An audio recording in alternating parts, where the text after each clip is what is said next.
하나님 말씀 보도록 합니다. 역대하 8장 1절에서 6절의 말씀까지입니다. 제가 먼저 1절의 말씀을 읽겠습니다. 솔로몬이 여호와의 전과 자기의 궁궐을 20년 동안의 건축하기를 마치고 후람이 솔로몬에게 되돌려준 성읍을 솔로몬이 건축하여 이스라엘 자손에게 거기에 거주하게 하니라. 솔로몬이 가서 하맛 소바를 쳐서 점령하고 또 광야에서 다드모를 건축하며 하맛에서 모든 국고성들을 건축하고 또 윗 벳호론과 아랫 벳호론을 건축하되 성벽과 문 빗장이 있게 하여 견고한 성읍을 만들고 또 바알락과 자기에게 있는 모든 국고성들과 모든 병거성들과 마병의 성들을 건축하고 솔로몬이 또 예루살렘과 레바논과 그가 다스리는 온 땅에 건축하고자 하던 것을 다 건축하니라. 아멘. 오늘 우리가 읽었던 말씀 가운데 14절의 말씀을 우리가 함께 읽도록 하겠습니다.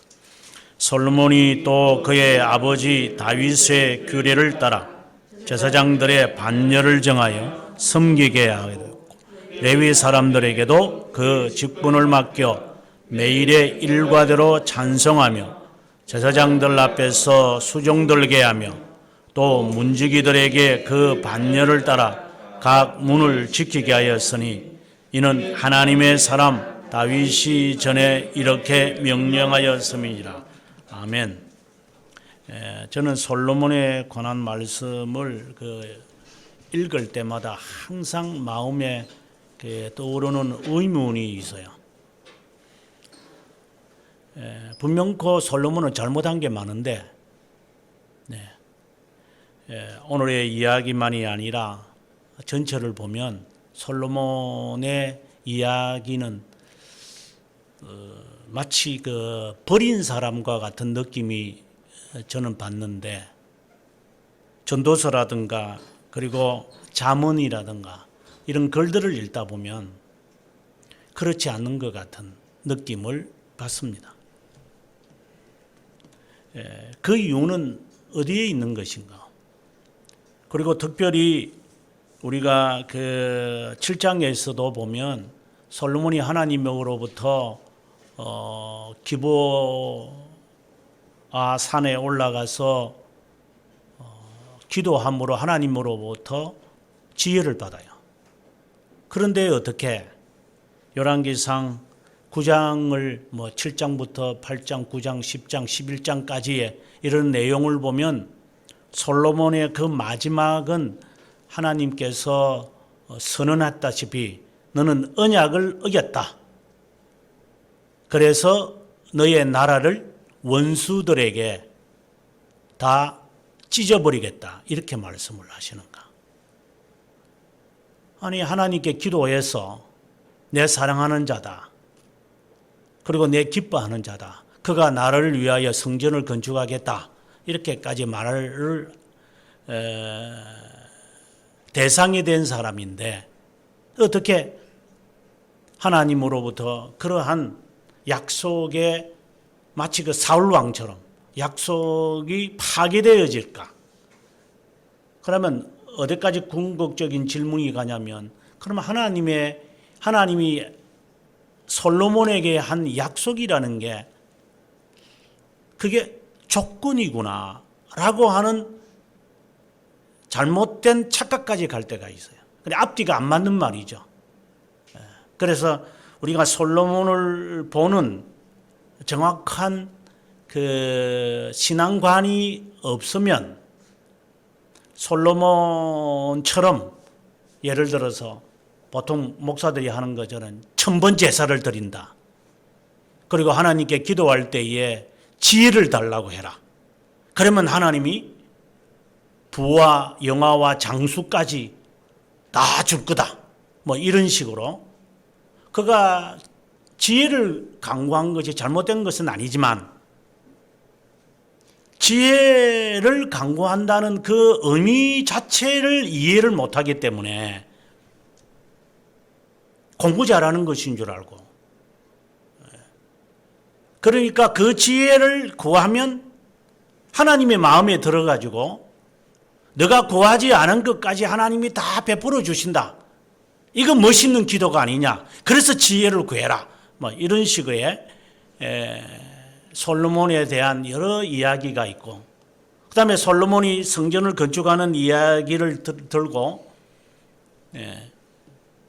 솔로몬이 금을 주체하지 못하거든요. 자기 방패까지 금으로 만들어요.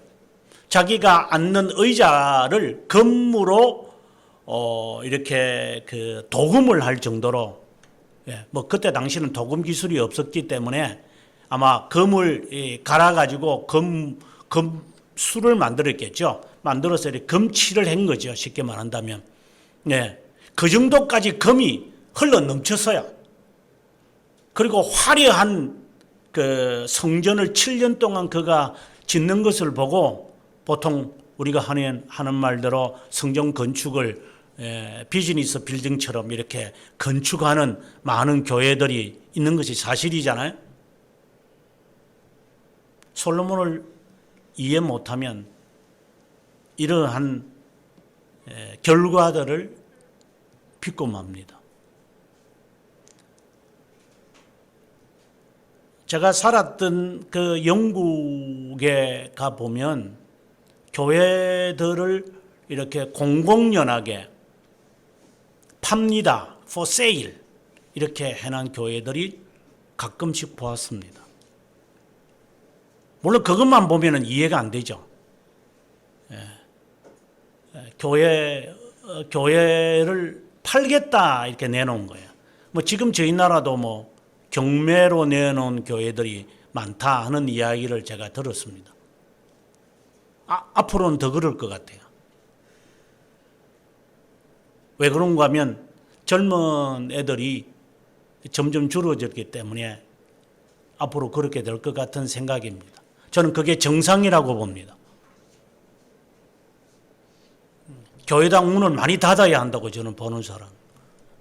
지금의 교회 가운데서 숫자적으로는 말은 못하겠지만 100개의 교회가 있다면 한 80개는 문 닫아야 하는 교회들이다.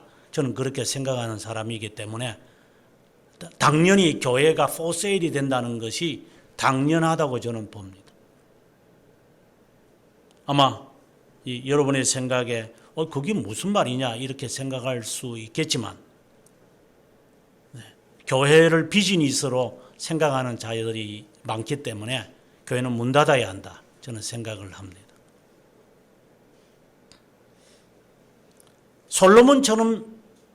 솔로몬을 말하는 게 아니라 솔로몬을 잘못 오해해서 그렇게 건축하는 그것이 교회가 땅을 많이 사서 부동산, 제가 이 교회를 하기 전에 이 교회를 할 때에 처음에 뭐 이렇게 만났던 장로에게서 제가 들었던 이야기인데, 여기 이제 왔다 갔다 하면서 제가 처음에 여기 와서는 수유리에 살았댔는데, 그래서 여기에 공릉동이니까 왔다 갔다 이제 새벽 기도를 와야 되고 또 가야 되고 하는, 그러면서 오고 가면서 이제 들은 이야기 가운데서 어느 교회 목사님, 이 교회는요 목사는 다른 걸 못 하는데요 교회 땅을 많이 샀대요. 그래서 땅 부자 교회예요. 교회는 저래 조그만데요 그 주위에 상가나 거기에 건물들이 다 이 교회 거예요. 참 목사님 훌륭하죠. 이래서 그럼 목사님이 부동산 하지 말라고 교회 하는가 모르겠어요. 교회가 목사들이 머리가 좋아서 부동산에 투자를 잘해가지고 땅을 많이 샀다. 그것이 성견 지명이 있다. 한편으로는 일리가 있는 말이죠. 과연 그럴까? 솔로몬을 오해하는 경우가 있다면 그렇게 될 수도 있어요. 또 우리가 판단의 기준이 그거밖에 없으니까. 우리는 보는 것밖에 판단 못하니까. 잘났다, 멋있다. 아니, 그걸 가지고 그 사람의 내면을 판단하는 우리다 보니까 얼마나 실력이 좋았으면 저 높은 자리에 올라갈 수 있었을까. 정말 가문의 영광이다. 그 가문의 영광이라는 말을 하니까 저 스스로도 우스운 말인데, 가문의 영광이라는 그 영화를 뭐 4편까지 나왔는데 그거 보면 전부 다 깡패들의 이야기잖아요. 깡패들이 제대로 된 여자를 만나고 나니까 탄론하고 뭐 나중에 박해진다 뭐 이런 그런 내용들인데, 그 우스운 이야기지만 가문의 영광이 되어지면 그의 모든 것은 정말 훌륭하다 이렇게 평가하는 것이 우리잖아요. 그렇게 본다면 솔로몬은 더욱더 이해가 되질 않아요. 왜? 그가 죽고 난 다음에 열왕기상 11장을 보면 이 나라는 갈기갈기 찢어져 있습니다. 패가 망신한 사람입니다. 하나님이 그에게 저주를 내립니다. 네가 죽을 때까지 이 나라는 모방과 반란과 쿠데타가 지속적으로 일어날 것이다. 그 이유는 네가 나를 버렸기 때문이고, 네가 언약을 지키지 않았기 때문이고, 네가 나를 떠났기 때문이고, 너희 아버지와 다윗 왕처럼 살지 않았기 때문이다. 이렇게 이야기를 하면서 하나님은 그에게 저주를 내려버려요. 아니나 다를까 그의 나라는 찢어졌고, 그의 아들은 그의 아버지를 전혀 닮지 않는 사람, 국민들은 세금에 폭탄을 맞아가지고 그 르호보암이었던 그의 아들이 하는 말이, 내 아버지는 너희에게 채찍으로 했으나 나는 너희에게 정가를 가지고 하겠다, 이런 그 못된 말까지 해서 결국은 이 나라가, 이스라엘 나라가 둘로 분열되어지는 결과를 나타내요.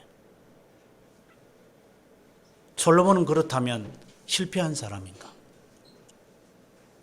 그러면 우리가 잠언을 읽거나 전도서를 읽을 때 어떻게 읽어야 하나? 그가 아마 나이가 많아가지고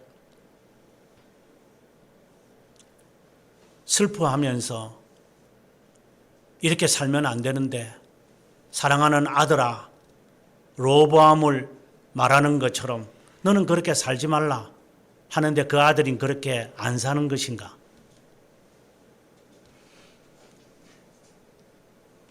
우리는 솔로몬을 어떻게 봐야만 할 것인가?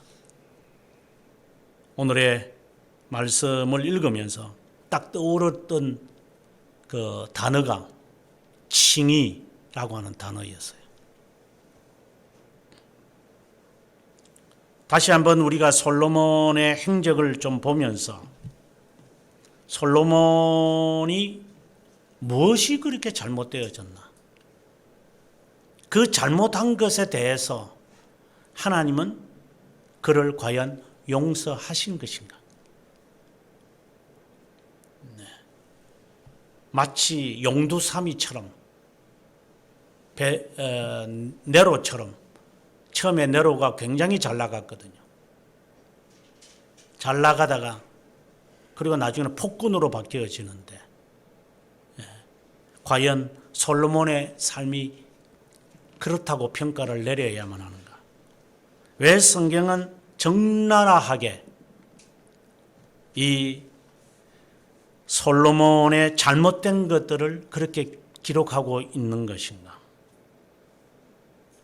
왜 열왕기상에는 그렇게 자세하게 솔로몬의 업적을 이야기하고 있는데, 잘못한 것을 이렇게 적나라하게 표현하고 있는데, 왜 오늘 우리가 읽은 역대기 하에서는 아주 간단하게 이야기를 하고 마는 것인가?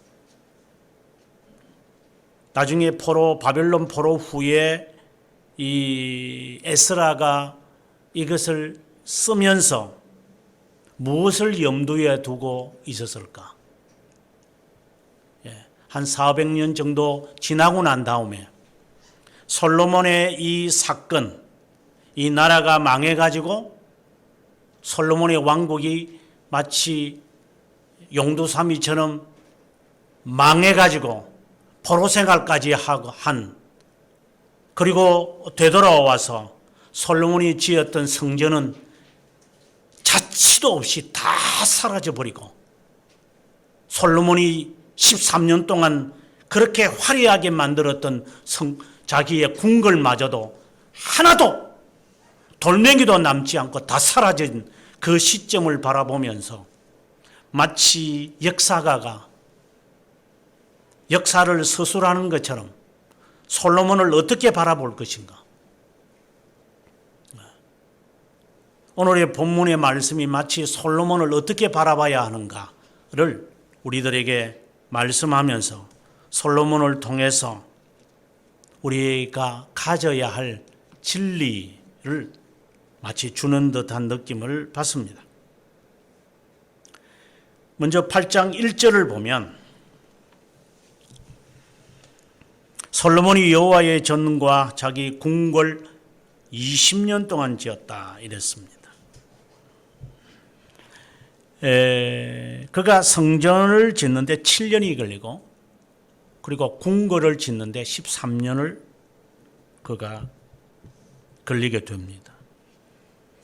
처음에 그가 궁궐을 짓고 일할 때에 돈이 없었어요. 물론 우리가 지난주에 다윗이 성전 건축을 위하여 준비하고 이렇게 했지만 그게 그렇게 턱없이 부족한 거였어요. 그러다 보니까 이 솔로몬이 차관을 빌려 오게 된 거예요. 차관. 그래서 차관을 빌려 와가지고 이제 이 성전을 지어야 되겠다. 이제 대통령이 되거나 이제 왕이 되어야 차관을 빌릴 수 있거든요. 예를 들어서 저희 나라 같은 경우에 국무총리라든가 내무부 장관이라든가 이런 사람들이 외국에 차관을 빌릴 수 없죠. 대통령의 이름으로 차관을 외국에서 돈을 이렇게 빌려줘. 그래야지 나중에 돈 달라 일할 때에 우리나라에 땅을 주든지 아니면 우리나라에 무슨 지분을 주든지 그 대통령이 하는 거지. 왕이 하는 거지. 밑에 있는 관리들이 차관 빌리 그런 책임이 없어요. 지금 우리나라도 지금 엄청나게 코로나 때문에 차관을 지금 많이 빌리고 있는데 돈이 아마 빚이 지금 산더미가 아니고 우리나라 땅 다 팔아도 아마 지금 모자랄 정도로 지금 차관을 지금 빌리고 있고 우리는 그 덕택에 열심히 지금 지금 살고 있죠. 아마 이제 조만간에 이제 세금 폭탄이 떨어져 가지고 아마 이제 아우성들을 아마 치게 될 때가 반드시 오게 될 거죠. 솔로몬처럼. 솔로몬이 죽고 난 다음에 로보암에게 외쳤던 것처럼 이제 이 세금 이걸 차관의 빚독촉에 아마 우리가 살아남기가 어렵겠다 하는 생각을 많이 경제인들이 지금 생각을 하죠. 그래도 이거 나는 괜찮아. 우리 나는 장사 잘 되고 직장 생활 잘하고 나는 끄떡 없어. 이제 그런 사람들이 많기 때문에 우리나라는 망하지 않을 거라고 생각이 들었죠. 아무튼 차관을 빌려오는 거예요. 그 히람이라고 하는 사람에게 차관을 빌려왔어요.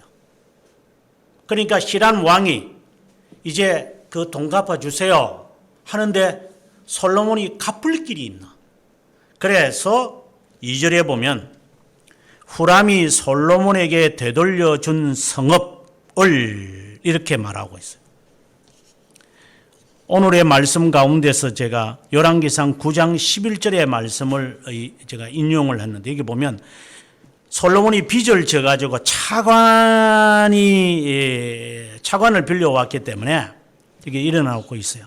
갈릴리 땅의 성읍 20곳을 히람에게 주었으되 이는 두로왕 히람이 솔로몬에게 그 온갖 소원대로 백향목과 잣나무와 금을 제공하였더라. 히람이 금 220달란트를 왕에게 보내었다. 이게 차관을 했다는 말이에요. 차관을 줬다 이 말이에요. 근데 그걸 갚지 못해서 20곳 갈릴리 땅 근처에 있는 북부 지역의 20마을을 그에게 줘버렸어요. 그리고 난 다음에 이제 그 다음에 인용된 부분을 보면 솔로몬의 새 입금의 무게가 금 666달란트요. 돈 빌린 것은 220달란트인데 세금으로 거두어진 것은 660세겔이에요. 그것뿐만이 아니라 이제 그 세금만이 아니라 이디오피아의 여왕도 마찬가지지만 와가지고 사람들에게 솔로몬의 그 아름다운 궁궐을 보고 이 돈을 바치고 가요. 그것이 이제 금들이 많으니까 나중에 이제 이 솔로몬이 그 거두어진 금을 가지고 히람에게 주니까 히람이 그러면은 뭐 이자 계산하고 충분하니까 그러면 땅 나에게 준 거 가져가세요. 이래가지고 히람이 그 20곳을 준 거예요. 오늘 2절의 말씀이 바로 그 말씀을 지금 하고 있는 거예요. 그만큼 이제 솔로몬이 부해졌다 이 말을 하고 있는 거죠. 앞서 말씀드렸다시피 금방패, 금의자 그리고 모든 금 자기가 사용하는 모든 잔, 접시는 다 금이에요. 그 정도로 이 사람이 세금도 많이 거두었고 국민들을 착취하기도 했고 그 다음에 여기에 보면은 우리 본문의 그 7절에 보면은 이스라엘이 아닌 헷, 아모리, 브리스, 히위, 여부스 이런 사람들이 이 솔로몬의 명성을 듣고 찾아와 가지고 많은 사람들이 살았어요. 그 사람들을 이렇게 노동으로 막 이렇게 부려먹었다 이 말이에요. 지금 우리나라도 불법 체류자들이나 외국에서 있는 많은 사람들을 데리고 와가지고 일을 많이 고용하잖아요. 프랑스가 저렇게 쿠데타가 많이 어느 나라보다도 제가 볼 때는 프랑스가 쿠데타가 제일 많은 나라 같아요. 그 이유는 뭘까요? 북아프리카 사람들을 마음껏 집어넣었잖아요. 값싼 노동력 마음대로 사용해가지고 해놨는데 이 사람들이 이제 아들 놓고 딸 놓고 후손들이 만들어졌는데 자기들은 이게 프랑스가 자기의 고향이 아니에요. 언제든지 이 사람들은 쿠데타를 할 수 있어요. 마음에 안 들면. 미국도 마찬가지고요. 2차 세계대전이 끝나고 난 다음에 수많은 사람들이 끝나기 전에 자유를 찾아서 막 미국으로 막 몰려옵니다. 이민자들이 많이 생겼죠. 흑인들도 많이 들어왔고. 그러니까 일이 슈틀리면 그냥 쿠데타를 하는 거예요. 그처럼 이런 사람들이 이방인 사람들이 이스라엘에 막 그냥 들어오기 시작했어요. 우리가 교회를 한번 보면 쉽게 이해가 돼요. 대형 교회들을 한번 보세요. 어중이 떠중이 다 모아가지고 1000명, 2000명, 3000명, 10,000명, 20,000명, 10만 명 모아놓고 있으면 나중에 그 안에서 문제가 안 생깁니까? 왜? 자기가 이 교회 올 때는 목적을 갖고 왔는데 이 교회가 그렇게 안 해주면 쿠데타를 하는 거죠. 그래서 교회가 문제가 일어나고 갈라지고 쪼개지고 분열이 일어나고 막 집어 던지고 그거 당연한 거죠. 그걸 누가 예상을 했겠어요? 솔로몬도 예상을 했겠어요? 솔로몬도 예상을 안 하죠. 내가 스스로가 이렇게 몸이 이렇게 불어나는 거 자기가 예상을 하고 음식을 맛있게 먹고 자기가 잠을 마음대로 이렇게 자고 이렇게 너절하게 지내나요? 나는 절대 살 안 쪄. 나는 절대 잔병이 없어. 큰 소리 치는 사람들 과연 잔병이 없는가요? 누가 나중에 잔병 생길 줄 알고 사고 날 줄 알고 사람들이 큰 소리 치는가요? 인간들이 다 교만에 빠져가지고 내일 일을 알지 못하면서 큰 소리 치다가 한번 당하고 나면은 쭉쭉쭉쭉 이렇게 고개 숙여지는 경우가 많죠. 우리 인생이 그런 인생이죠. 그렇지 않는 사람이 어디 있을까요?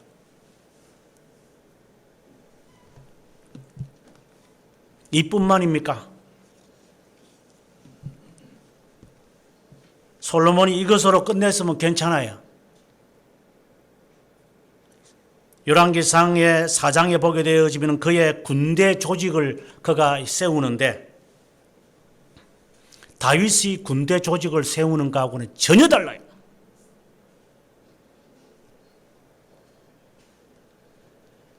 우리가 역대하 1장부터 보면 다윗이 어떻게 이 조직을 세우는지 우리 지난 시간에 우리가 지난주에 제가 설교도 했지만 한 명의 두령을 세우는 것도 아주 신중하게 그리고 제사장의 이 규례도 정확하게 솔로몬에게는 그런 게 없어요. 그냥 막 주먹기구식으로 이렇게 군대 조직을 그런데 오늘 본문을 보면 3절과 4절을 보면 하맛 소발을 쳐서 점령하고 국고성을 건축하고 성읍을 만들고 이래서요. 이거는 북쪽 지방이에요. 북쪽 지방의 영역을 그가 이렇게 확대해 갔다는 이야기를 하고 있어요. 이것은 자신의 아버지의 덕택이죠. 아버지의 장군들이 살아있는 동안 이것이 가능했어요. 하지만 나중에 다 뺏기죠. 하나도 남김없이 점령한 것이 다 뺏기게 되어집니다. 왜? 다윗이 세운 규례를 그가 어기기 때문에 그는 빼앗았던 것 그대로 다 반환하고 말고 앞으로도 그렇게 되죠. 그는 군대 조직을 아주 신중하게 하지 못했어요. 그 다음에 7장, 열왕기상 7장을 보면 그가 얼마나 자신의 궁궐을 13년 동안 지으면서 화려하게 했는지 모릅니다. 하나님의 성전은 7년을 짓는데 지 궁궐은 13년을 지어요. 여러분 다시 한번 하나님의 성전을 짓는 것과 지가 지 궁궐을 짓는 것을 한번 대조해 보십시오. 얼마나 자신이 사치스럽게 지낸 것을 우리는 알 수 있어요. 솔로몬은 세금을 많이 거뒀기 때문에 이 나라에 살고 있는 많은 이민족들이 세금을 많이 내니까 그 세금을 가지고 그는 흥청망청 쓰지요. 그뿐만입니까? 11장에 오면 급기야 11장에 오면은 그 사치는 오늘의 말씀에도 제가 좀 인용을 해놨습니다만은 11장에 보면 11장 2, 3절에 보면은 후궁이 700이요. 첩이 300명이다. 물론 이거는 뭐 가상 숫자라고 뭐 생각을 합니다만은 그 후궁들 우리나라의 그 첩들 때문에 왕들이 쫄딱 망하는 거 아니에요? 여성들 빈들이 한 두세 명만 있어요. 나라 시끄러워요. 대표적인 게 장혜빈. 여자 두 사람만 들어와 가지고도 이 나라 쫄딱 말아먹어요. 우리나라요. 그런데 이 후궁이 빈이 700명이나 됐으니 이 나라 꼴이 되겠느냐 이 말입니다. 그러니 이 사람들의 말을 듣고 그는 정치할 수밖에 없는 거예요. 그런데 이 정치가 제대로 가겠느냐 이 말입니다. 여자들이 왕을 모시기 위해서 얼마나 아양을 떨겠어요. 우리나라도 그러잖아요. 내시가 불이 어느 후궁에게 이게 밝혀져야 이제 후궁들이 기다리고 있겠죠. 오늘 밤에는 왕이 오겠다 싶어서 기다리고 있는데 이 내시가 자기를 쓱 지나서 그 등을 들고 다른 쪽에 가서 등을 떡 이렇게 꽂아놓고 있으면 그런 당해봐야 알죠. 이 후궁들이 그 시기와 질투와 시샘이 보통이었겠어요? 거기에 마음에 들게 하려고 이 마음이 얼마나 산란했겠어요, 이게.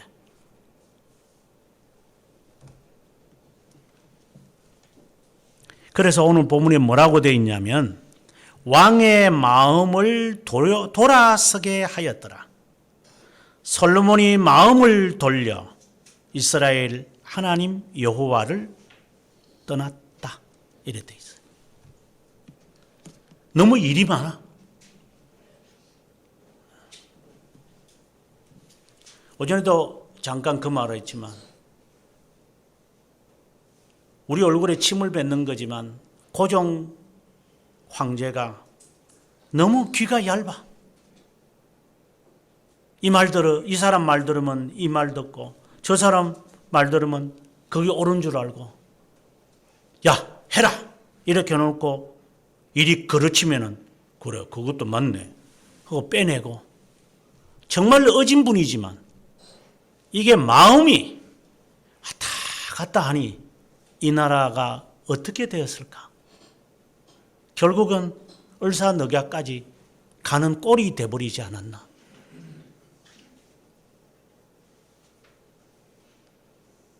우리도 마찬가지 아니에요? 가정에 정말 딱 기둥이 되어야 될 이 남자가 안 돼! 이거 맞아! 옳은 결정을 내리고 그대로 가는 거지 않고 이 남자가 돼가지고 가장이 되어가지고 이랬느니 저랬느니 하니 이 아내가 얼마나 불안하겠어요. 차라리 내가 밖에 나가서 일할게. 니 그냥 집구석에 가만히 앉아있어 너는 그냥. 이런 식으로. 가정도 마찬가지예요. 국가도 마찬가지예요. 교회도 그렇고 어디든지 간에 마음이 산란한 것이 있다 보니까 이 일도 했다가 저 일도 했다가 일이 다 망해. 이게 목사가 부동산도 해야 되죠. 예술도 해야 돼요. 목사가 하는 일이 너무 많아요. 정치도 해야 되고 무슨 장 이렇게 보면 무슨 놈의 장이 그렇게 많은지 고추장이나 열심히 던가 먹는지 모르겠어요. 장들이 많아요. 보통 보면 이제 그 대형 교회 목사들 치고 장이 없는 사람들이 없어요. 예, 뭐 장독이 뭐 한 수십 개 될 거예요. 쭉 깔아놓고 오늘은 이 맛 저 맛. 예, 그래 입맛대로 이제 장맛을 담그겠죠. 마음이 하나님에게서 떠났더라. 그러니 그들이 원하는 우상들을 다 받아들여요. 다 받아들여서 이 여자에게 마음에 들게 하고 저 신에게 마음에 들게 하는 온 이 예루살렘이 우상들의 하나의 잔치들이 돼버리고 마는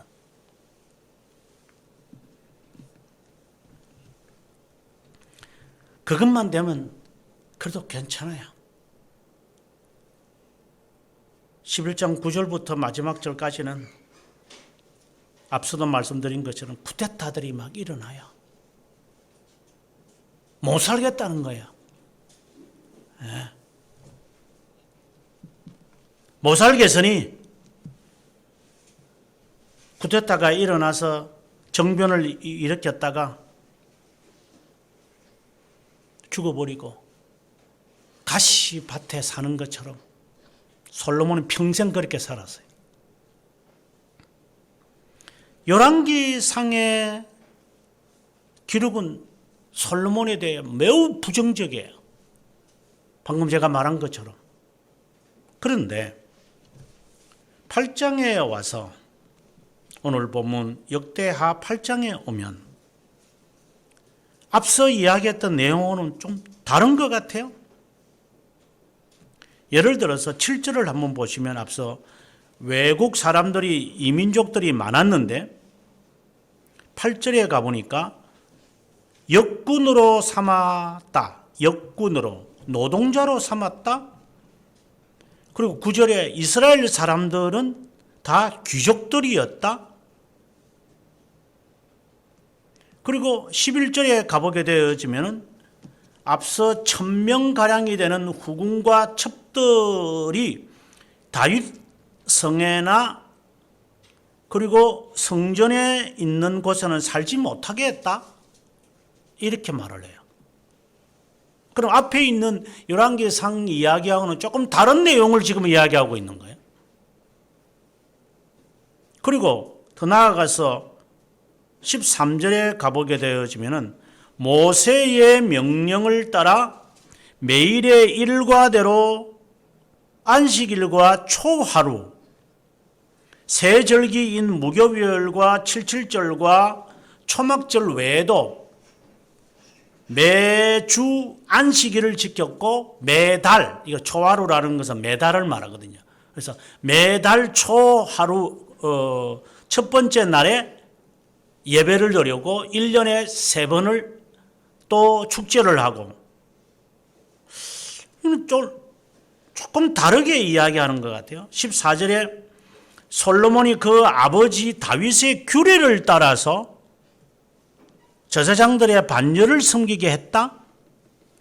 레위 사람들에게는 매일과 같이 찬송하게 했다. 그리고 다윗이 전에 이렇게 명령하는 대로 했다. 지금 열왕기상에 기록하고는 상당히 사뭇 다른 이야기를 하고 있어요. 그 다음에 15절에 가보면 제사장들과 레위 사람들이 솔로몬이 명한 대로 어기지 않고 그대로 했다. 그 다음에 16절에 가보면 솔로몬이 여호와의 전 공사를 결점 없이 끝냈다. 이게 상당히 지금 대조적인 이야기예요. 에스라가 이 말씀을 쓰면서 어떤 의도를 갖고 있는 걸까요? 이제 솔로몬을 보는 새로운 관점을 우리에게 말하고자 하는 겁니다. 우리가 예수를 믿고 난 다음에 우리는 실수를 많이 합니다. 죄도 많이 짓습니다. 그리고 처음에 열정, 진짜로 소용도 없습니다. 다 변합니다. 초지 일관하는 사람 거의 보지 못합니다. 솔로몬이 하나님으로부터 선과 악을 분별하는 지혜를 구해서 부귀와 장수의 복을 받았다. 그런데 솔로몬이 나중에 전도서에서 다 헛되다고 말할 이유가 있어요? 그가 무엇을 우리에게 말해주고자 하는가?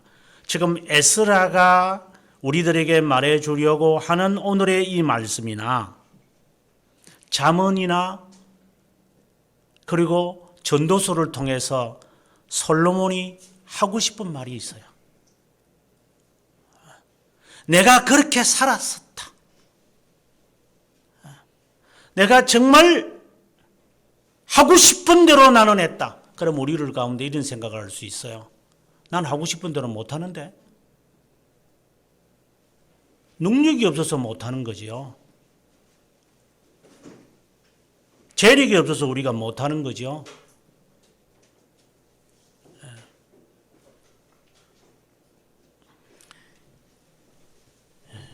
우리에게 아마 재력이나 이런 것들이 있으면 우리가 이대로 그대로 괜찮겠어요?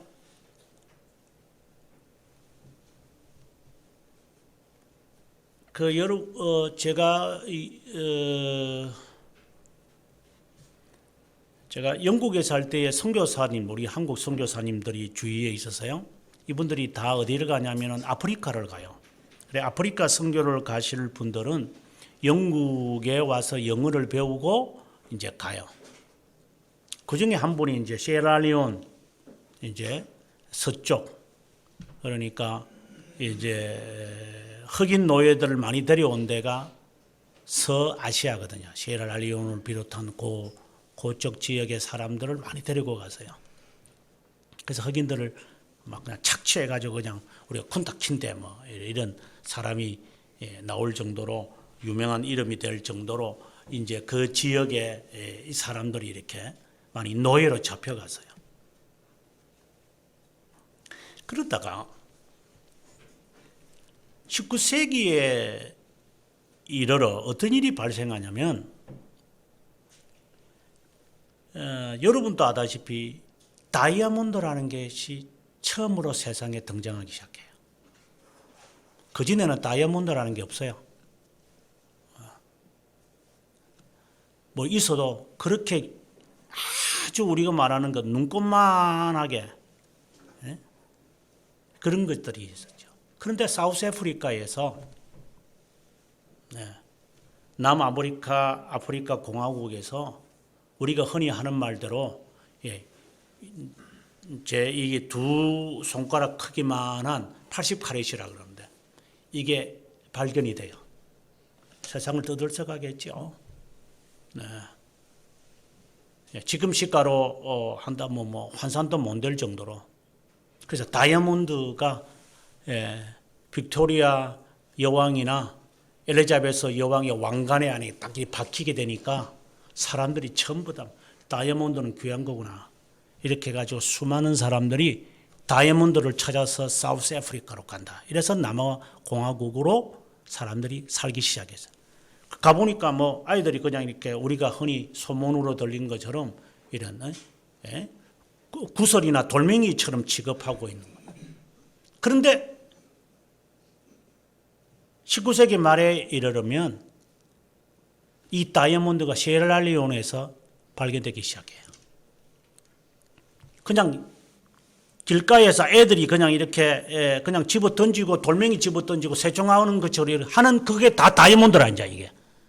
그러니 막 온 세상 사람들이 거기에 그냥 막 쫙 다가버렸어. 그냥 돈이 생기니까 온 세상 사람들이 마치 우리나라도 마찬가지잖아요. 강남, 압구정동, 2조 말기까지도 저거는 땅도 아니었어요. 저는 쌍놈들이 살고 있는 동네들이에요. 사대문 안에서 사는 것이 이게 지체 높으신 분들이에요. 어디 가면 충무로라든가 신촌이라든가 이런 데 살아야 양반들이요. 이거 안 되죠. 사대문 안에 살아야 돼요. 근데 지금은 바뀌어요. 저게 땅값 올라간다니까 뭐. 엄마 아빠부터 시작해서 온 세상 사람들이 다 모이는 것 같은 느낌. 돈이 있으면 이 벌레들이 모이게 돼 있어요. 쫙 모이죠 그냥. 그래서 시에라리온에 사람들이 그냥 쫙 모였어요. 그러니 그것을 빼앗기 위해서 갑자기 돈이 생기니까 사람들이 차지하고 싶은 마음이 생기죠. 그래서 서아프리카가 저렇게 혼란스러운 나라가 되어버린 돈이 저렇게 만들어요.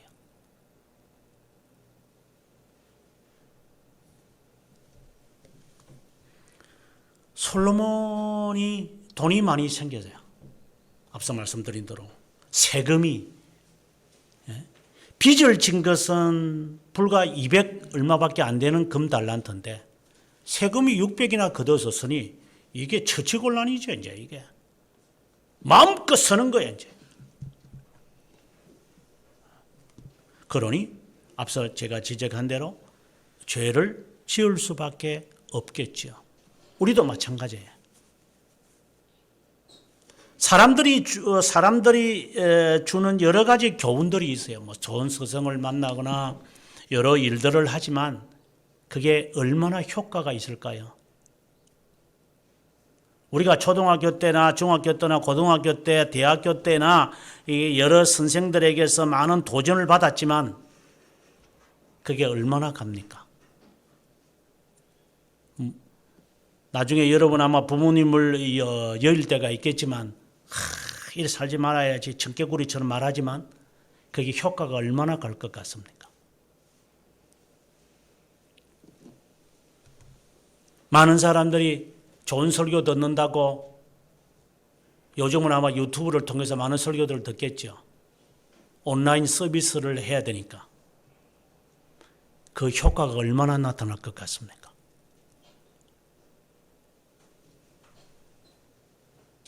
제가 말씀드리고 싶은 것은 그 자체가 잘못된 것을 말하는 게 아니라 악이라고 하는 것을 말하려고 하는 것이 아니라 효과가 별 없다라는 말을 하고 싶은 거예요.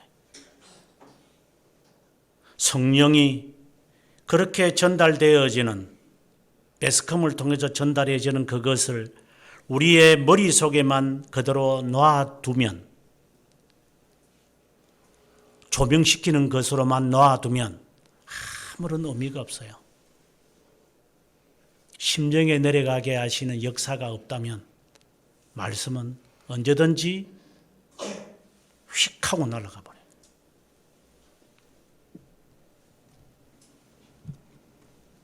지금 에스라가 열왕기상과 대조적인 말씀을 하면서 그리고 솔로몬이 잠언과 물론 이제 그 아가스도 그가 썼는지는 우리가 모르겠지만 어쨌든 전도서와 같은 이런 시를 그가 쓰면서 그런 마음에 무엇을 갖고 있을까요? 예를 들어서 우리가 성과를 알게 하는 지혜를 달라 했더니 하나님이 주셨다. 그럼 거기서 그가 받았던 지혜, 하나님이 그에게 주시겠다고 너가 가장 좋은 것을 선택했다고 내가 주마 라고 했을 때 말하는 그 지혜는 나중에 솔로몬이 깨닫고 난 다음에 잠언을 쓰면서 그는 그 지혜는 우리가 생각하는 일상적으로 언뜻 생각하는 가볍게 생각하는 지혜는 아닌 거예요. 사도 바울이 말한 것처럼 세상의 지혜가 아닌 거예요. 지금 솔로몬은 내가 과거에 받았던 그 지혜는 당신들이 기본 상당에 올라가서 하나님 앞에 제사 드려서 얻었던 그거하고는 다르다라는 말을 그는 전도서를 통해서 우리에게 말하고자 했던 거예요. 그리고 그 지혜를 내가 잘 구해가지고 정말 기도를 하나님의 마음에 드는 기도를 정말 어떻게 그렇게 하냐. 우리가 말 한마디에 천냥빛을 갚는데 하나님이 참 마음에 드는 기도를 탁 드려가지고 하나님이 기분이 착 좋아가지고 다 줄게 그냥 이런 식으로 기도를 만약에 시도하고 있다면 그거는 필연적인 실수를 하는 거예요. 하나님이 그에게 지혜를 주시고 그에게 구하지 않은까지 준다는 이 이야기, 여기서는 마치 풍자적인 이야기예요. 네가 그렇게 많은 그런 지혜를 받았다고 해서 하나님으로부터 그래 사람들이 너 그 지혜 구경하려고 오늘 우리가 9장을 보면 이제 그런 게 나타나는데 와가지고 너무 좋아가지고 스바 여왕이 막 금과 보석들을 다 주고 그 떠날 정도다. 그 지혜가 마치 너를 승승장구하는 게 하는 것처럼 그렇게 만드는 하나의 도구라고 생각이 된 거죠. 솔로몬은 잠언에서 아니라고 말해요.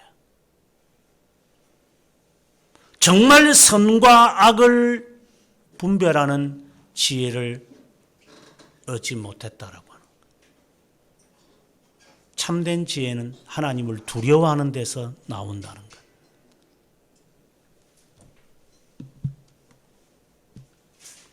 그래서 앞서 이야기했던 것처럼 하나님이 지혜를 달라고 하나님 앞에 뭐 좀 있으면 애들 뭐 대학 입시 공부한다고 교회들마다 야단들을 하겠지만 우리 아들에게 지혜 주세요.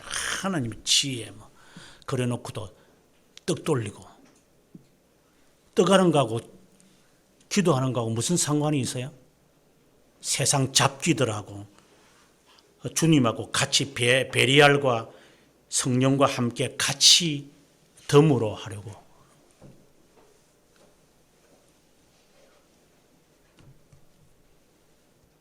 그런 지혜는 아니에요. 그래서 어떠한 지혜를 우리가 원하는 이렇게 지혜를 얻어가지고 좋은 대학을 보내가 좋은 직장을 얻어가지고 좋은 배우자를 만나게 해서 잘 살게 하는 것. 정말 그때 기도를 했더니만 하나님이 이런 복을 주셨다고. 만약에 그렇게 착각 속에 빠지는 것은 자유겠지만 그렇다면 솔로몬 꼴이 됩니다. 열왕기상에서 기브온 산당에서의 기도에서 하나님이 응답을 하셔서 많은 것을 줬다는 것은 풍자적인 이야기예요. 결국은 그렇게 될 건데 다 빼앗길 건데 하나님이 그것 때문에 하나님이 그에게 기도 응답했을까요? 아닙니다.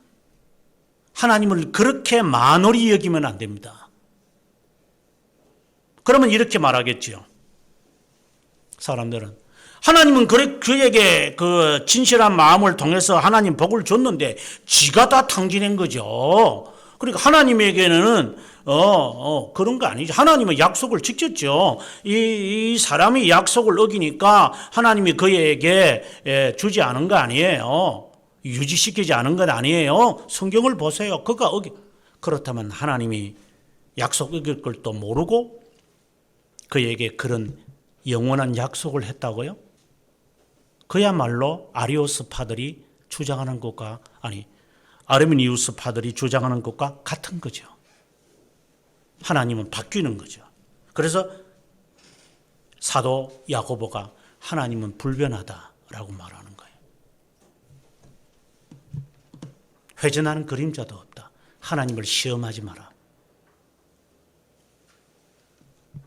이것은 풍자적인 이야기예요. 하나님으로부터 받았던 이 복이 다 쓰잘데없다라고 하는 전도서의 고백을 우리가 들어야 돼요.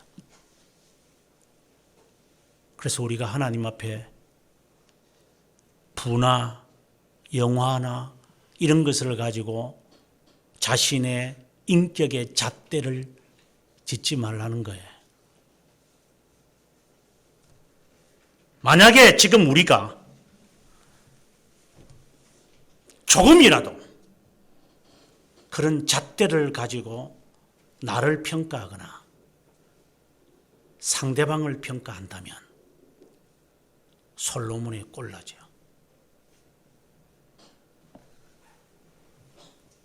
그것은 인격의 잣대가 될 수 없어요.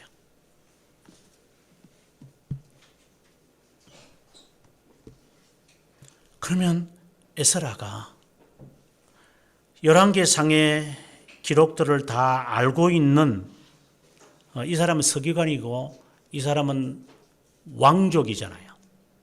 다 알고 있어요, 이 사람은요. 과거의 역사를 다 꿰뚫고 있는, 어떻게 본다면 역사학자예요. 다 알고 있어요. 그리고 이 성경을 그가 쓰면서 정말 말해주고 싶은 게 뭐냐? 솔로몬은 실패자입니다. 루즈입니다. 틀림없습니다. 잘못했습니다. 패가 망신한 존재입니다.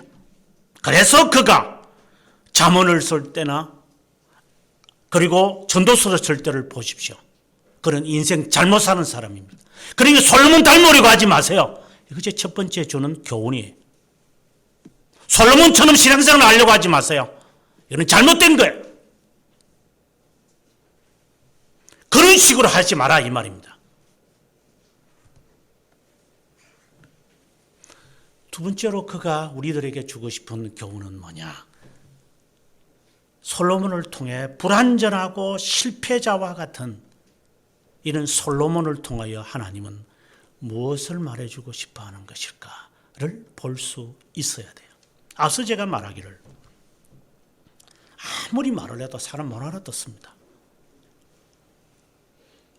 지금 제가 하는 이 설교도 성령이 함께하지 않으면 여러분의 인생에 아무런 가치도 없습니다. 그냥 공기 파묻내는 하나의 이 시끄러운 꽹과리 소리입니다. 내가 마음의 준비를 잘해가지고 설교를 들어서 효과를 보겠다. 그거 다 쓰잘데기 없는 이야기들입니다.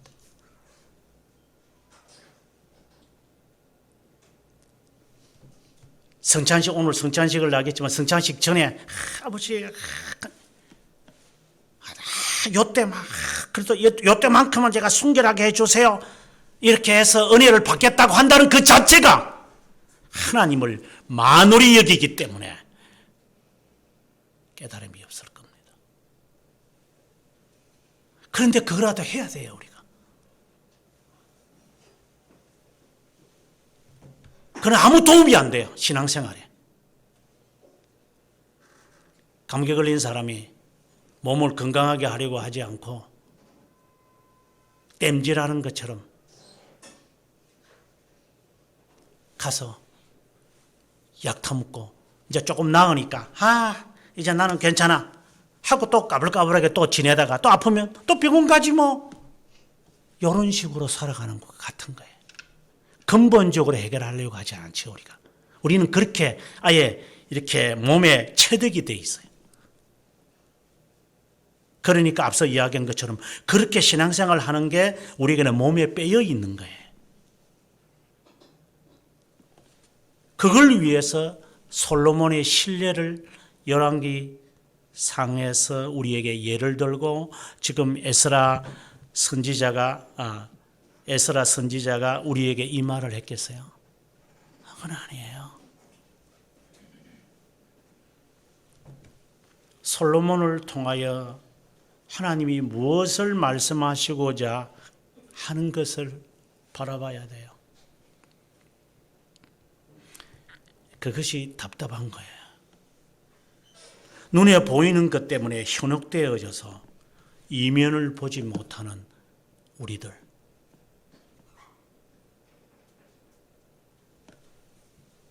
바로 너가 구했던 것이 기브아 산당에서 너가 기도했던 그 간구했던 지혜는 바로 잠언에서 말하다시피 예수 그리스도예요.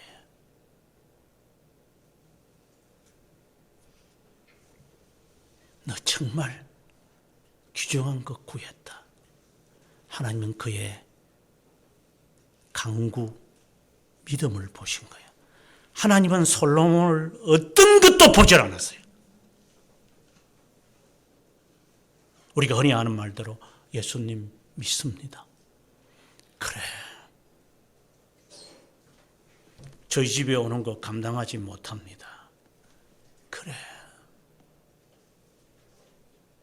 그것 주님 보신 거예요.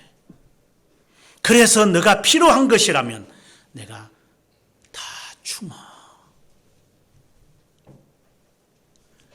그 나라와 그 의를 구하는 자에게 하나님은 허락하는 거예요. 장꾀를 얻어가지고 머리가 잘 돌아가서 얻어지는 부귀영화를 말하는 게 아니에요.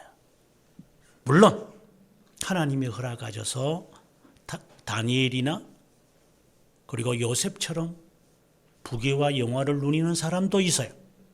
하지만 그들의 마음에는 예수 그리스도만을 사모하는 자들이에요. 그래서 어떤 고통을 당해도 그들은 이 신앙 포기 안 해요. 우리처럼 잔나비처럼 바뀌는 게 아니고 내가 가난에 처해도 부에 처해도 이 지혜만큼은 놓치지 않겠다는 거예요. 이것. 다니엘이 누렸던 그 지위와 그 높은 고관직, 그것만을 바라보는 그런 오순절파가 아니라 그가 생명을 내거는 거예요. 그는요. 자기 친구들과 함께 뜻을 정하고 죽여도 좋습니다. 죽이십시오. 우리가 만약에 내일 부도가 난다면 오늘 이 시간 어떻게 할 거예요? 은행장 만나러 가야죠. 달러 이자 빌릴 사람을 찾아가야죠. 그가 잘 가는 식당이나 찾아가서 줄 서서 기다려야죠. 이슬을 맞을지라도 가서 기다렸다가 사장님 좀 어떡해. 너 직장 너 내일 오지 마라 하는 명단이 있다는 소식 들으면 어떡해요? 찾아가야죠. 흰 봉투 들고 안에 동원해가지고 줄 서서 여기서 지금 예배 드리는 게 마음이 콩밭에 있는데 예배 드릴 수 있나요? 예배를 못 드려요. 여기에 있으면. 차라리 내가 거기 가가지고 그 사람을 만나는 게 낫겠죠?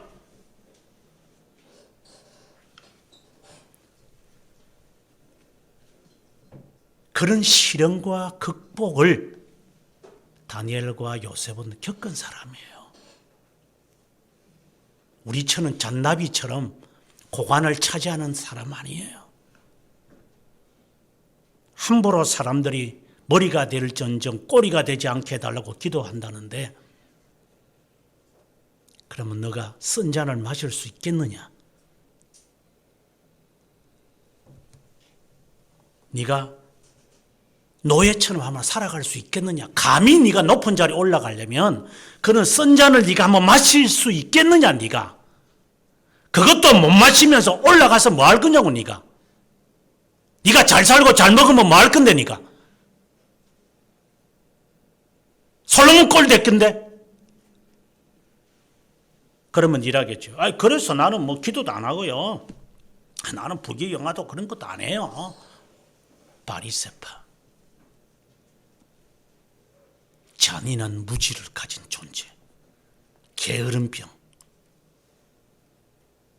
그 말을 지금 하려고 하는 겁니까? 기도하지 말라는 겁니까? 꿈을 가지지 말라는 겁니까? 하나 참된 지혜를 구하고 나니까 하나님이 따라오거든. 그 지혜를 따라서 부귀와 영화를 다스릴 줄 알아야죠. 그래서 기도하라고 하는 거죠. 나는 그래서 기도 안 할 거예요. 나 그래서 내 교회 안 다닌다니까요. 그래서 나는 성경 안 읽을 거예요. 머리가 성경 말씀 잘 알아봤자 저 신앙생활 저 따위밖에 안 하는데 저거요. 그래서 성경 안 읽을 거예요. 그는 너는 차라리 나지 않았더만 더 좋을 뻔하였다 하는 말씀과 같은 거예요. 너는 게으르기 때문에.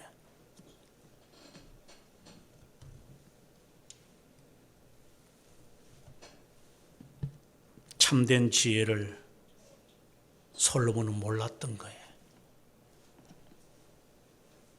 그 지혜가 도구가 되어가지고 부귀와 영화를 주는 것으로 착각을 하고 있다면 솔로몬의 전례를 우리도 답습할 겁니다.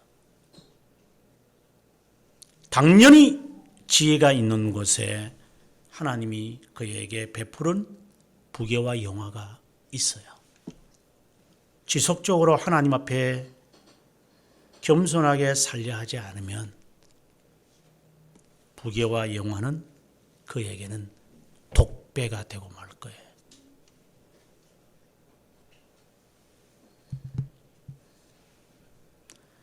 그 다음에 세 번째로 에스라가 우리에게 뭘 말해주고 싶을까?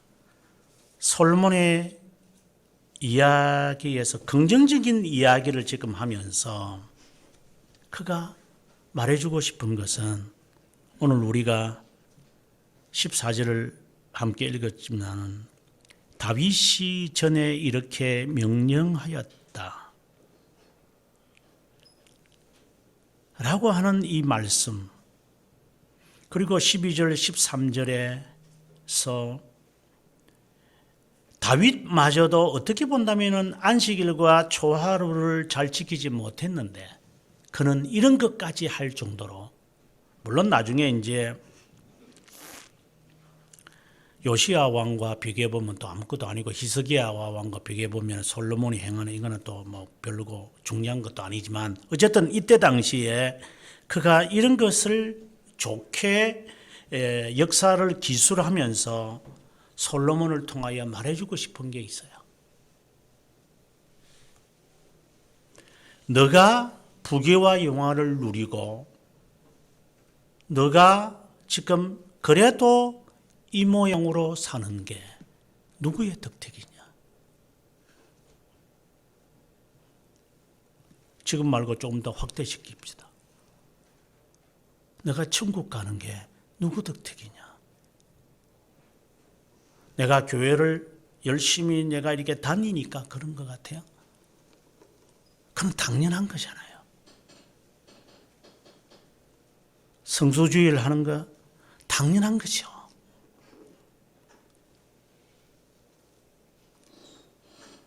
그리고 하나님 앞에 11조를 드리는 거, 그게 무슨 일이 됩니까? 그것은 공투세를 할 만한 것이 아니에요. 내가 봉사를 누구보다 더 합니다. 그게 하나님에게 뭔가가 저울을 이렇게 움직이게 할 만한 것이 될까요? 하나도 안 됩니다.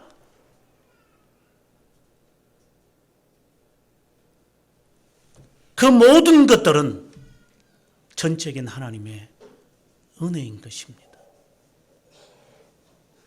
이 땅에서 너가 믿음을 보존하기 위한 보조 수단으로 하나님이 우리에게 주신 것이지, 이것이 목적이 되어서는 안 돼. 오늘 제가 오전에 공감해서 너 왜 사냐? 너 이 사는 목적이 뭐야 도대체? 계획이 있나? 내년에는 어떻게 될 것 같아? 10년 후에는 계획도 없이 그냥 살아가나? 인생을? 우리는 계획이 없어요. 오래전에 보았던, 아마 가물가물 기억이 나는 게 투 브라더즈라고 하는 그 동물 호랑이 영화가 하나 있었어요. 오래된 전의 영화인데 한 10년, 20년 정도 됐을 것 같아요. 이 두 호랑이가 아버지를 잃고, 한 놈은 엄마와 함께 살고 한 놈은 사냥꾼에게 잡혀가지고 서커스단에 가서 이제 맹수라기보다는 하나의 이 철장이 자기 집인 줄 알고 왔다. 굉장히 용맹했던, 어릴 때 용맹했던, 자기 동생을 이제 살릴 줄 정도로 아주 용맹했던 이 호랑이 새끼가 나중에는 아주 착한, 온순한 노예 근성을 갖게 되어지는 동물이 되어버리고 말았어요. 그리고 난 다음에 세월이 지나서 이 사람들이 이 두 마리가 형제인 줄 모르니까 마치 격투기처럼 경기장에 두 마리를 풀어가지고 싸우도록 했어요. 그래서 이 두 놈이 막 열심히 싸우는 거예요. 모르니까, 세월이 지났으니까. 싸우다가 이 두 놈이 그 영화에서 하는 말이에요. 물론 좀 많은 이게 의연화가 많이 있지만, 이렇게 두 눈 동자가 이 두 놈이 서로 이렇게 마주봐요. 그러면서 자기 형이고 자기 동생인 줄 알아요. 그리고 나자 이 두 놈은 싸우지 않고 이제는 같이 경기장을 안에서 놀고 있는 거예요. 그래서 사람들은 그 꼴을 보기 싫죠. 그래서 싸우게 하기 위해서, 화내게 하려고 사람들이 들어간 그 틈 사이에 이 두 호랑이가 도망을 가요. 자기 고향으로 가겠다고. 근데 이제 사람들은 위협을 느꼈으니까 요놈들 죽여야 한다고 해서 이제 사냥꾼이 다시 가서 이제 죽이려고 합니다. 그런데 한 마리의 고양이가 그가 총을 겨누고 자기 동생을 죽이려고 총을 겨누르고 있는 사냥꾼 옆에 딱 서 있어요.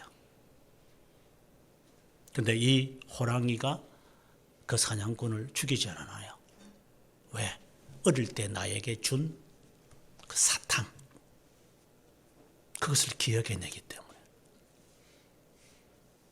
사냥꾼은 총을 내려놓고 다시는 동물을 죽이지 않겠다고 하면서 돌아가는 그 이야기. 매우 그 영화를 제가 간략하게 말했지만 아마 보시면 감동적인 거예요. 인간은 그렇지 않죠.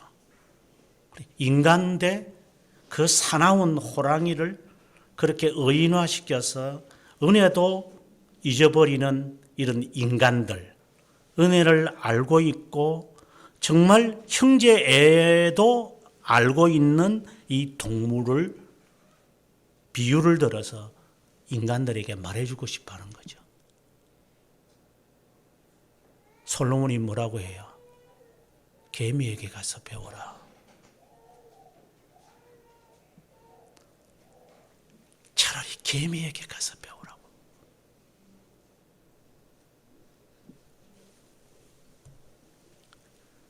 에스라가 우리에게 진정 말해주고 싶은 것은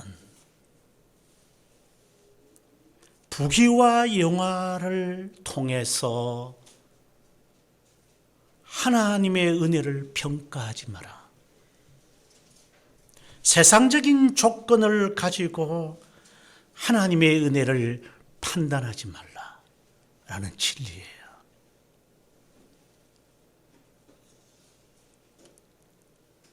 지금에 와서 제가 기독교 강요의 책을 다 써서 정말 이걸 정말 끝장판을 내겠다 하는 마음을 갖고 제가 그 책에 집념한 이유가 있어요. 나는 신학이나 신앙생활을 할 만큼 했어요. 하지만 아무도 들려주지 않고 진리를 바로 보는 눈을 준 자는 이 세상에 새 손가락도 안 들어가요. 연구자용을 쓰면서 제가 이신칭의의 부분을 제가 쓰면서 전체를 아마 2페이지 정도를 빨갛게 칠한 부분이 있을 거예요. 저는 그 부분을 읽으면서 저는 정말 전율을 느껴서 더 이상 이 책을 읽지 못했어요. 정말 당신은, 칼빈을 말해요. 당신은 진리를 아는 자다. 당신은 진리를 아는 자다. 나는 지금까지 수백 권의 책을 제가 읽어봤지만 당신 같은 사람은 없었다. 그리고 당신을 나에게 말해주는 사람도 없었다. 그러나 당신은 진리를 나에게 말해준다.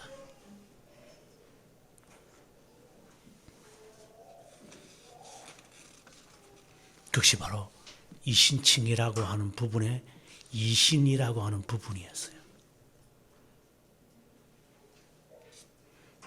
나는 지금까지 신앙생활을 하면서 믿으면 한다. 내 믿음이 너를 구원한다. 너 믿음대로 되리라. 내 믿음이 크도다. 저는 믿음의 강조를 지금까지 들었고 아마 지금도 그럴 거예요. 이 싹군들이 믿음을 강조할 거예요. 아니요. 신앙의 선배들이 오직 믿음이라고 하는 그 단어를 쓸 때는 오직이라는 단어가 아니에요. 여러분께서 라틴어를 알지만 라틴어를 들어봤겠지만 뜻은 몰라도 솔라 피드라고 할 때에 그 솔라라고 하는 것은 온이라고 하는 뜻이 없어요. alonei라고 하는 뜻이에요. 그래서 오직 믿음이라는 뜻이 아니라 믿음만으로라는 뜻이에요. 우리는 믿음으로 구원받는 게 아니에요. 이 믿음을 하나님이 우리들에게 허락하신 거예요. 이 진리에 대해서 정말 할 말이 많지만 오늘 본문과 연관을 짓는다면 솔로몬 너가 예수 그리스도의 그림자는 아니에요. 솔로몬은 예수 그리스도의 그림자가 아니에요. 솔로몬을 보고 예수 그리스도를 찾으려고 하거나 솔로몬을 바라보면서 신앙의 모문을 찾으려고 꿈도 꾸지 마세요. 솔로몬은 실패자예요. 솔로몬을 통해서 뭔가가 내가 모본을 삼아가지고 내 기도 생활을 하거나 부귀와 영화 아예 꿈도 꾸지 마세요. 하나님이 솔로몬을 이렇게 사용하시고 전도서를 통하여 그리고 아가를 통하여 그리고 잠언을 통해서 하신 이유는 뭐냐? 오직 은혜만이라고 하는 것을 말하기 위한 거예요. 예수 그리스도를 보여주려고 하는 것이에요.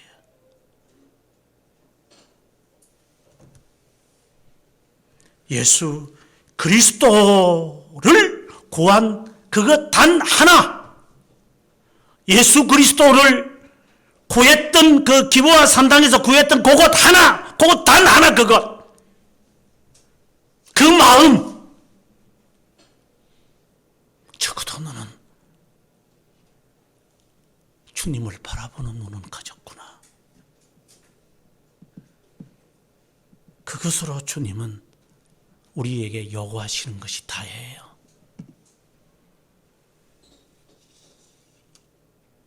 오후에 참된 믿음에 대해서 공부하겠지만 믿음이 무엇인지, 이신칭의가 뭔지 아셔야 돼요. 만약에 이 진리를 정확하게 알지 못한다면 믿음이 무슨 힘이 되어지고 믿음이 무슨 권능이 되어진다면 그렇게 생각을 하고 있다면 그는 솔로몬 꼴이 날 거예요. 그러나 하나님은 솔로몬을 사랑하세요. 우리와 같은 모습이니까. 우리는 죄를 많이 지어요. 우리는 실패자예요. 좋은 유산마저도 다 깡그리째 상실해버리는 사람들이. 그리고 거기에다가 우상 하나 갖다 내가지고 내 행적과 나의 실적과 나의 필적과 내가 쌓아놓은 것을 가지고 도금해가지고 내가 신앙에 있는 양 착각 속에 빠지는 우리들이 아니에요. 하나님의 은혜예요.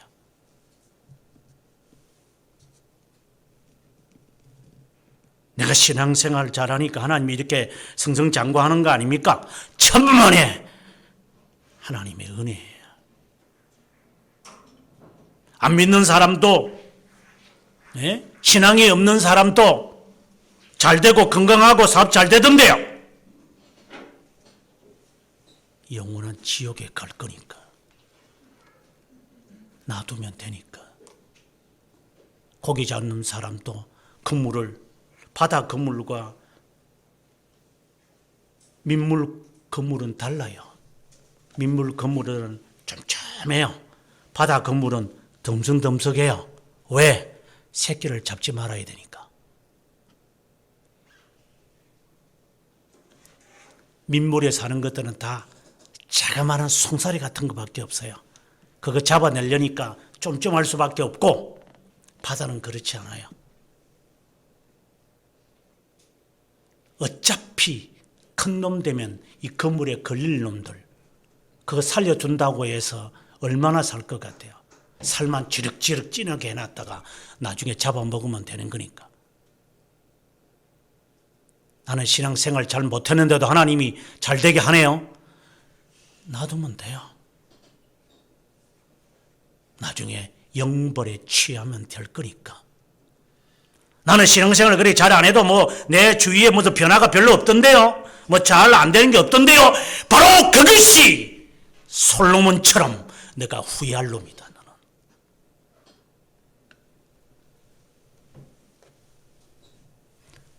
하나님 앞에 신앙생활 제대로 못해도 하나님이 나한테 벌을 안 내린 것 같은데요. 유기된 자이든지 아니면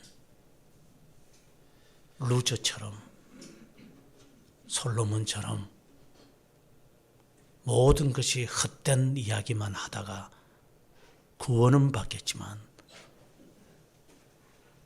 아쉬움만 남고 정말 아쉬움만 남다가 평생 그 아쉬움 속에서 굳었다가 일어나는 꼴을 보면서 내 인생은 이제 끝났구나.